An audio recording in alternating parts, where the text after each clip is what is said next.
What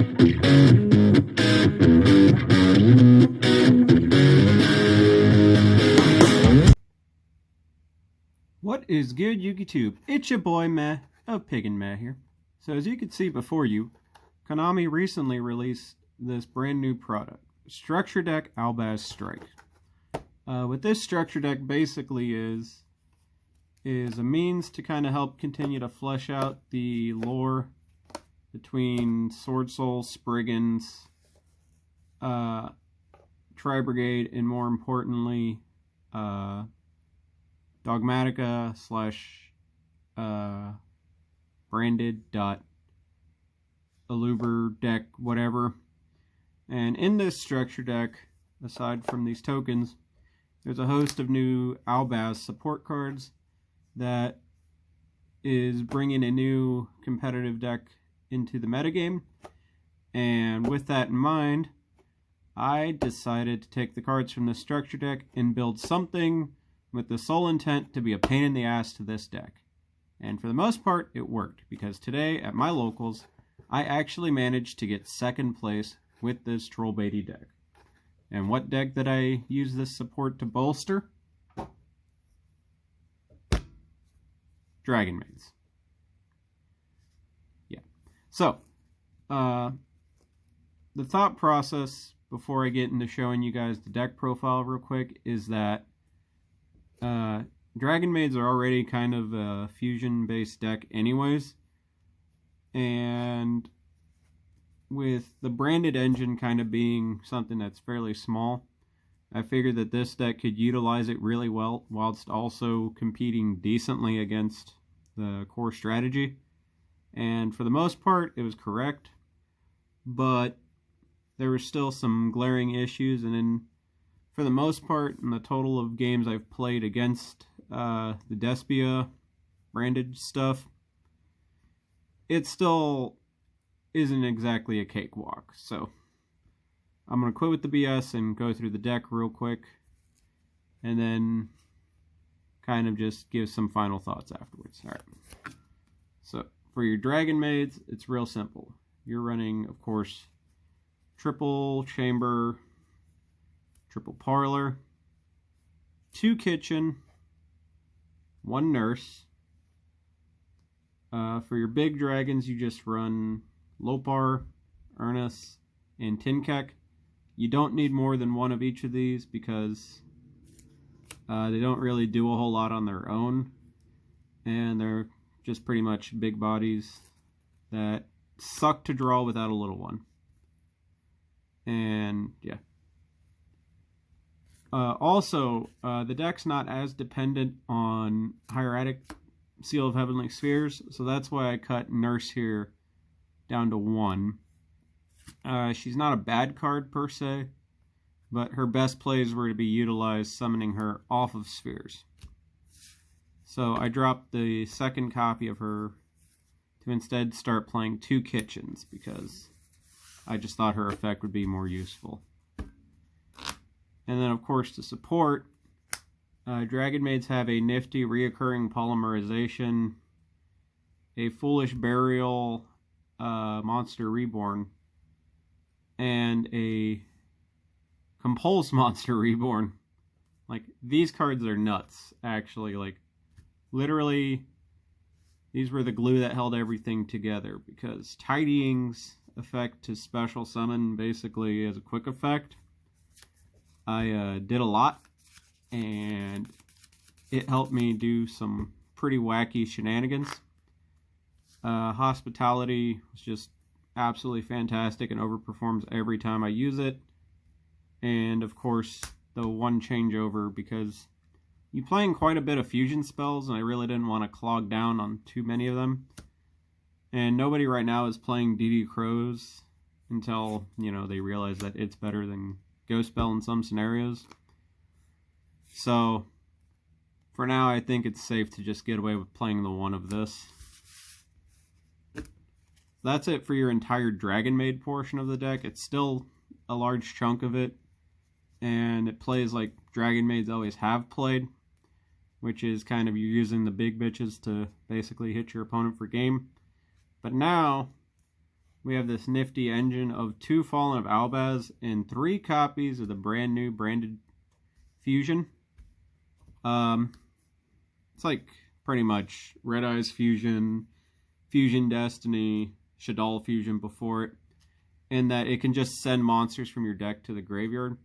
But its lock is absolutely laughable because the vast majority of your extra deck is fusion monsters, and all of your best cards are fusions.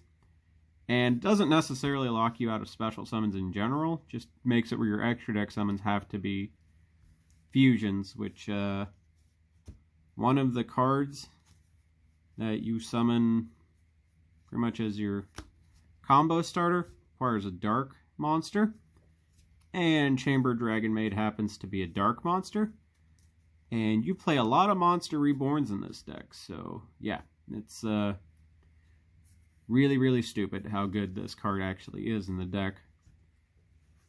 And in some instances, if you don't get this, but you for some reason drew one of your Albazes, you can actually just completely troll on somebody by just fusing with your opponent's stuff.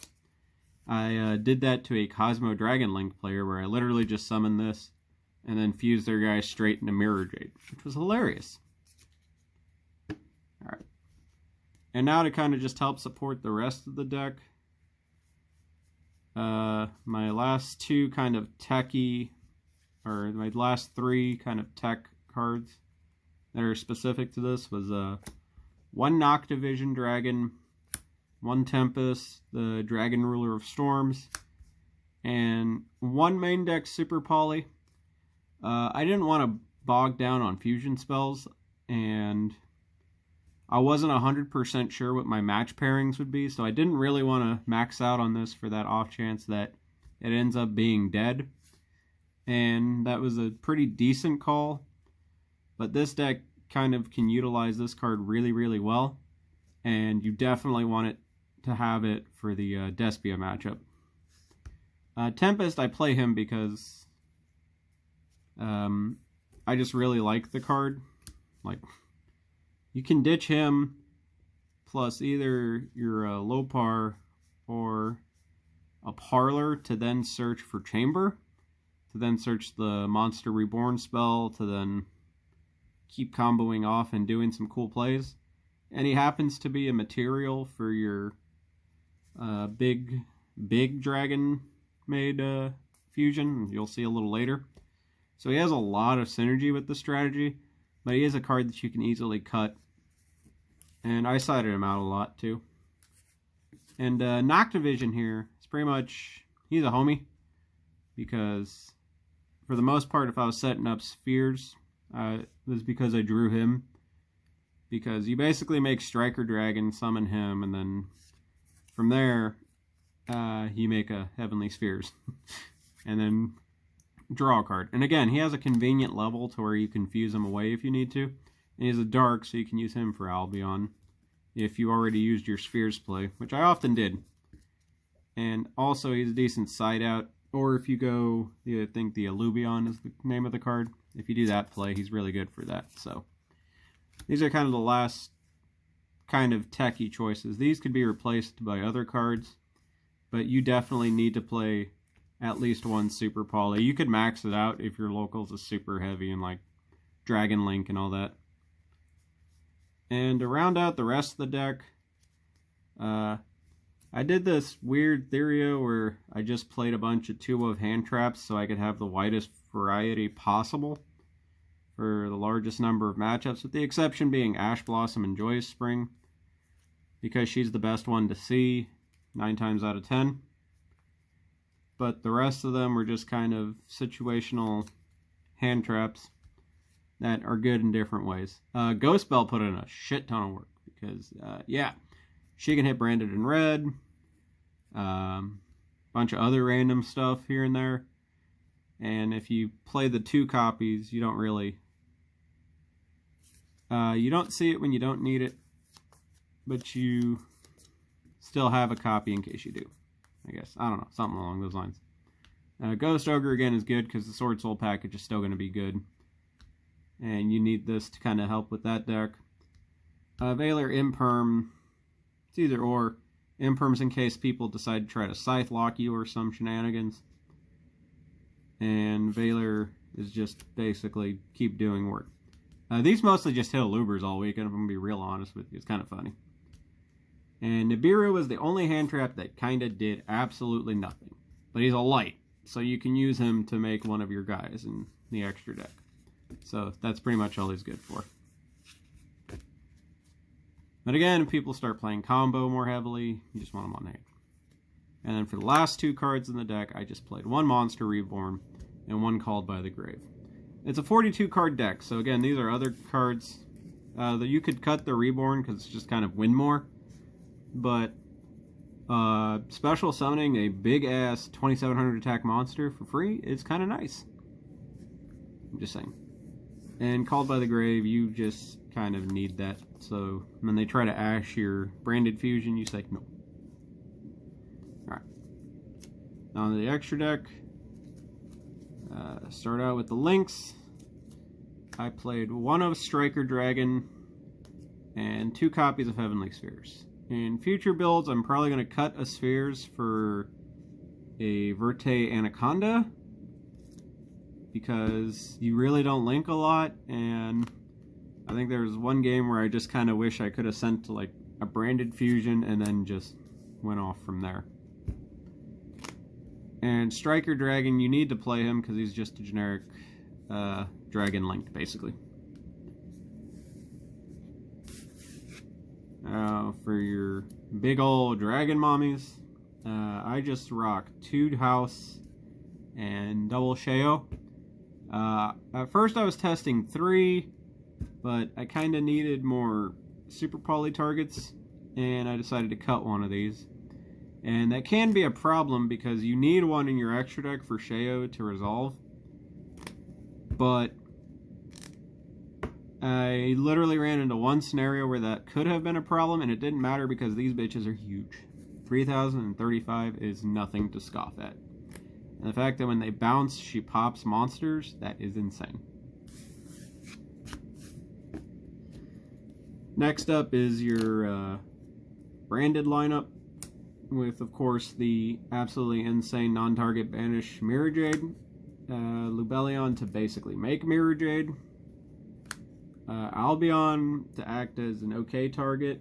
It can deal with your dead Nibirus and stuff. And I'm not going to lie to you, I'm really mad because this card specifically has to only be able to make level 8 or lower dragons. And House Dragonmaid is a level 9. That sucks. I'm very not happy with that. And the last Albaz specific one is Titaniclad, the Ash Dragon. These are the 2 that probably are the easiest to pull off in most instances. I usually dump Albion with Mirror Jade so I can get another Branded Fusion.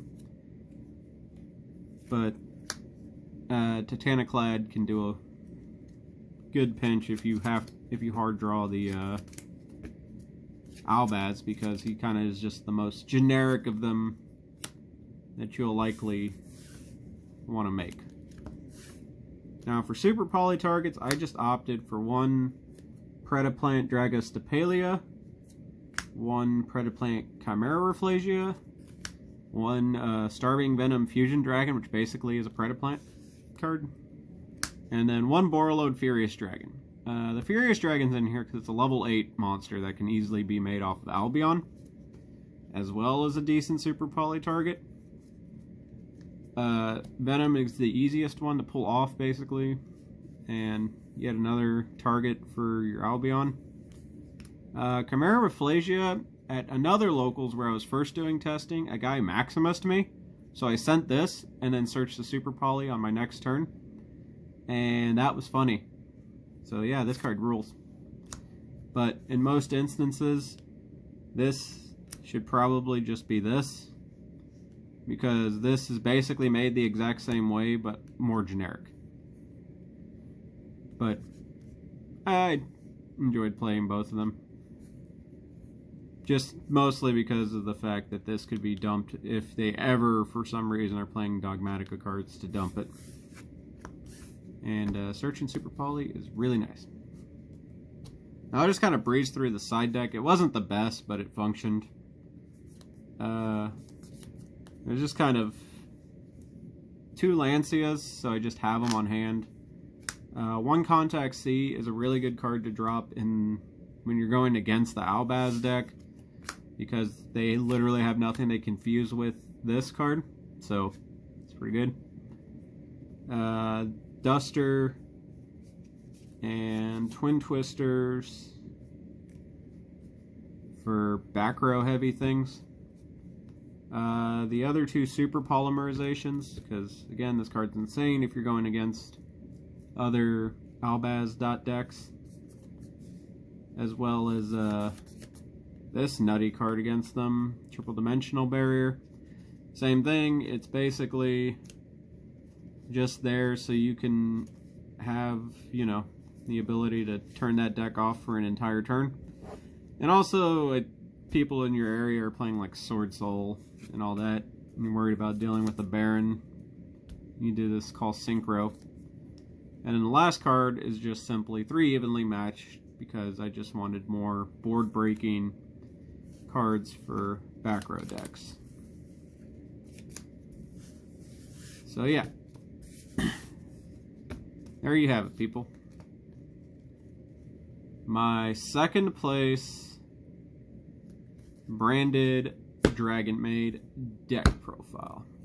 My final thoughts, if I'm going to be honest with you, is this deck performed a lot better than I had thought it was going to be.